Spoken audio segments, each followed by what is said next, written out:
Gostaria de cumprimentar a presidente mirim, Ariane Daniele de Lis Freitas, os demais integrantes da mesa diretora, colegas vereadores mirins, e, em especial, cumprimento o vereador mirim suplente Iago Leite, da Escola Estadual Nilo Borghese. Público aqui presente e aos que nos acompanham pela TV Legislativa e pela internet, a todos um bom dia. Opinião.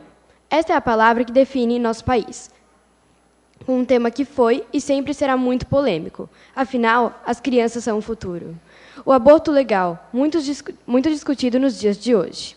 Em outubro de 2015, a Comissão de Constituição e Justiça da Câmara dos Deputados aprovou um projeto de lei de autoria ao presidente da Câmara, Eduardo Cunha, onde dificulta o aborto legal em caso de estupro. Este projeto de lei foi um escopo de manifestações em muitas capitais, principalmente no Rio de Janeiro e em São Paulo. A proposta aprovada estabelece prisão de 6 meses até 2 anos para quem induzir gestantes a praticar o aborto, ou auxiliá-la, ou também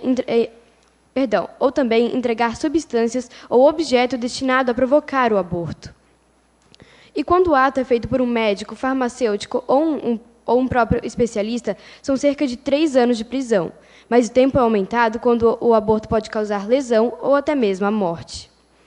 As penas são duplicadas, mas os especialistas não são punidos se o aborto é para o bem da própria mãe. O problema é que o aborto é um tema muito delicado, onde cada um tem sua opinião.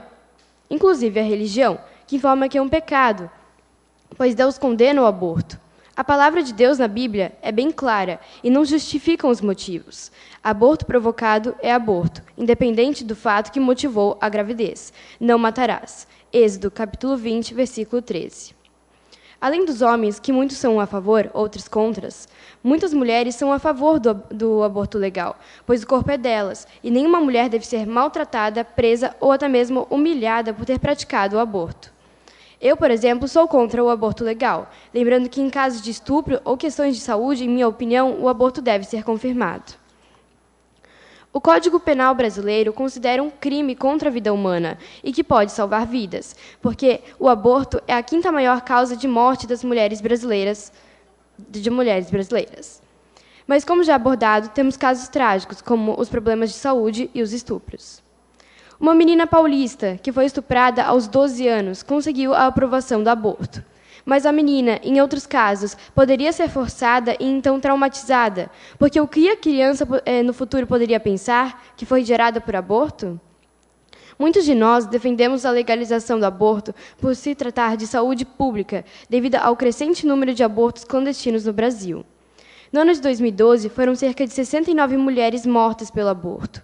Já relacionadas às vítimas de estupro, foram cerca de 47,6 mil pessoas, dando a média de um acontecimento deste a cada 11 minutos. As informações foram retiradas do 9º Anuário Brasileiro de Segurança Pública, lembrando que estes foram apenas os casos registrados, mas, segundo informações da política, apenas 10% das mulheres prestam a queixa. Gostaria de contar uma história ocorrida há 7 anos, entre um médico e uma mulher. Uma mãe pede aborto ao médico. Isto porque já tinha um filho que ainda não havia completado nenhum ano e já estava grávida novamente. O médico sentou-se e pensou, e logo depois respondeu: "Minha senhora, há um método melhor de solucionar seu problema, e seria menos perigoso, para não ter que ficar com 2 bebês de uma vez só em um tão curto espaço de tempo. Vamos matar este que está em seus braços." A mãe, indignada com o que havia escutado, diz: "Mas matar crianças é crime." Então, o médico explica para a paciente que seria a mesma coisa matar a criança já nascida e matar seu feto. Os dois são seres vivos.